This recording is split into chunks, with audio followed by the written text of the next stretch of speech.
Hey guys, welcome back to my channel. My name is Rebecca and today I am sharing with you how to do this floral backdrop that you see behind me that I did recently for my cousin's sweet 16 birthday party. I will leave the link up top as well as in the description box if you want to check that out. It is a beautiful backdrop for whatever the occasion. A lot of you guys have actually requested this video for a tutorial on how to do this backdrop, so today I am getting you that. Hopefully you will be able to use it for your upcoming events as well. So for the main floral backdrop, I'm using my lightweight backdrop stand along with a set of purple sheer curtains that I'm just going to gather and tie with a piece of ribbon at each end. You could use ribbon, twine, whatever matches your colors. Dollar Tree has tons of choices. A safety pin would be the ideal way to keep the two purple curtains secured together up top in the center, or you can make do using the clamps that we're going to use to help hold these floral vines and hanging wisteria flowers in place. But if you have a safety pin, that would be just the perfect way to keep the two of them closed together in the center. For the flowers, I'm using a set of 4 6-foot wisteria garlands. I got this set on Amazon, and the way that these come, they're kind of intertwined already. Like 2 of them are intertwined and then the other 2, which is perfect because we're going to take the 2 sets of 2 and wind the extra wire ends together and use a clamp to secure them up in the center of the pole. The clamps can also be purchased on Amazon.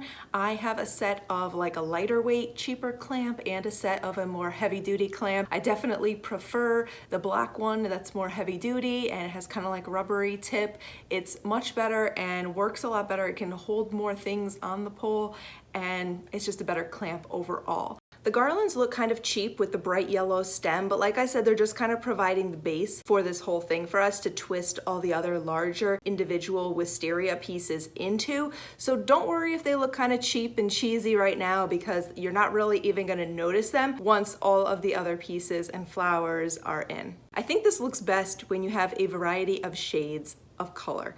So for purple here, we've got lighter shades and darker shades mixed with a little bit of that off-white creamy color that you see in there. And I think that that's just going to work out really well for you if you're using this for something like a wedding or for a dessert table at a party or an event where you're probably going to have, let's say, a tablecloth, a table runner, maybe bridesmaids dresses or flower arrangements, desserts, candles. A lot of times you're gonna find that you're gonna order something like in purple, but they're not gonna be the same shades of purple. So putting your backdrop together with different shades of purple and stuff in it is just gonna really kind of tie everything together. It's just gonna look a lot more seamless and flow a lot better when you've got a lot of shades of purple in there. It's gonna make all of your other things tie in and look more cohesive. Amazon has these 3-foot long individual wisteria stems in both purple and fuchsia colors, which could be really gorgeous together, although you should take note that the stems are actually like a bright yellow color as well. But these are probably the cheapest wisteria that I have found either in store or online.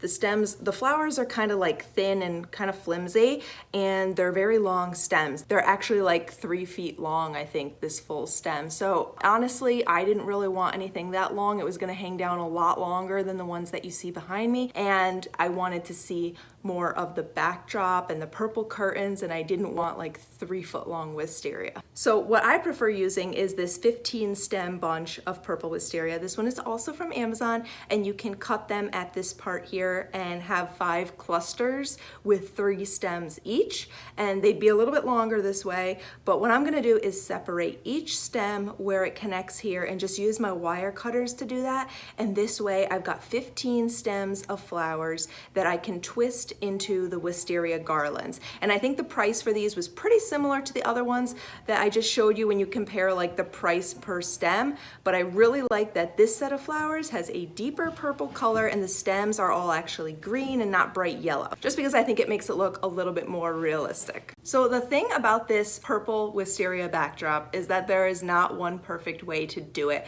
And that's definitely something worth mentioning. I mean, even if I was to take the same flowers and put together the exact same thing like 10 times in a row, I can pretty much guarantee you that each one of those times it's going to be a little bit different, because it's just not really possible to exactly put it together the same way. You're going to take your flowers, you're going to have a rough idea of like where approximately you want to put them, but once it's all said and done, it's probably not going to be exactly the same. It's just something that you'll need a little bit of time to put together, kind of play with, twist the flowers a little bit, see what works for you, what you like the look of, how many flowers you want to do, because you could do this with fewer flowers if you don't need this many for your backdrop. You could certainly do it with quite a few more flowers if you really want like a lot more full look to it. I'm gonna leave everything down below so you know exactly how many I used of which ones, and that'll make it a little bit easier for you to plan. You really just have to kind of experiment with it and see what you like the look of. Basically, you're just twisting the floral stems in around each other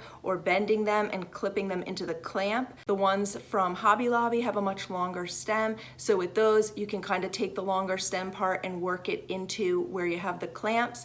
I have the one clamp in the center holding up the garland, and then in between the center and each side I have another clamp. And what I do with the clamp is try to position it so that the actual clamp part is on there facing forward and the handle part of it is facing directly backward, so that when you actually look at it from the front, you really don't see the clamp at all, because the handle part is facing directly backward, not up or down, because then you would kind of see it above or below the flowers. So have the handle part facing backward, and then that way you have kind of a smoother look across the front and you won't see the clamps in there. And then you're just working in some of the Wisteria, the ones from Hobby Lobby, like I said, have the longer stem, so you can take those and fit them into the clamp.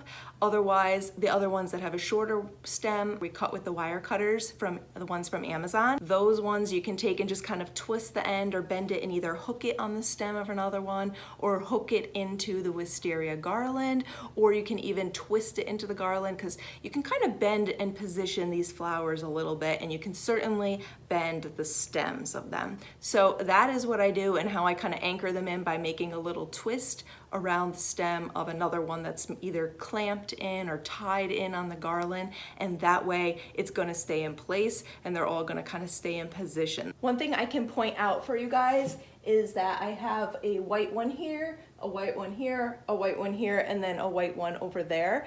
And so there's 4 white ones I think I have in here. Oh, I have one up on the top here as well. I have 2 on this side and 1 on that side. I think ideally I would have had 2 on each side and then 1 on this portion, 1 in this half of it. Let's call this the center, and then 1 half and the other half. So I have 1 in this half and 1 on this half, as well as you can put 2 on each side, which would give you a total of the 6 stems of the white wisteria. Then for this shade that you see hanging in the middle, this is more of like a magenta color stem, kind of a magenta purple. I have 1, 2, 3, and 4 at that end. So there's 4 of those, although I think ideally I'd probably go with 5. So I would say 6 white, 5 of the magenta ones. For this deeper shade purple one up here, I have 4 of these stems, 1, 2, 3, 4 across. You could certainly go with 6 and add an additional one down the side, however you want to do it. This one here also has a little more of like a yellowish green color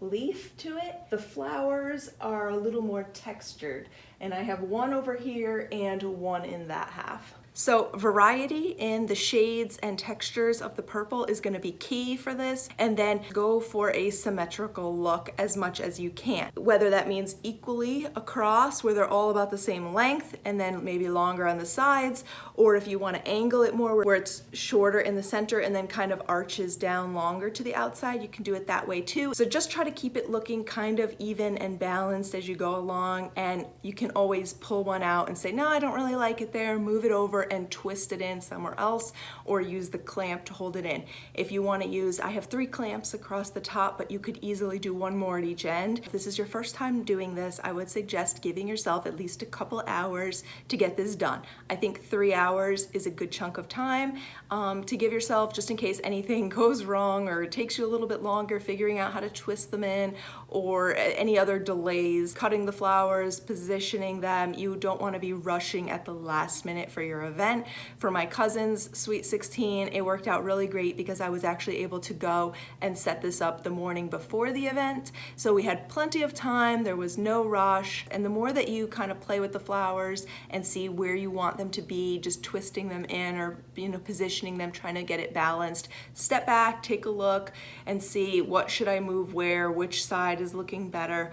It's something that you really have to just spend a little bit of time to make it look good. There's no easy, simple, like 1, 2, 3, just do that and it's done. You know, you have to kind of design it as you go. But it's really not that hard. Especially if you save a picture, you know, take a screenshot or something of this and you'll have that to like kind of look at and see what you're trying to copy. But whatever you decide to do, like I said, try to keep it symmetrical. So even let's say you decide I don't want any of the white, or I want all the same shade of purple. You want to have approximately the same number of stems on each side. You want to keep approximately them the same heights matching to each side and the same colors. If you have this color on this side here, put a similar one on the opposite side in the same position, so that it just kind of gives it a more balanced look, and that is going to make it all come together for you. One other side note, if you're setting this up outside, it would be a really, really good idea to find some way to anchor the bottom, whether that's putting bags of sand on the stand legs of the tripod for the backdrop here,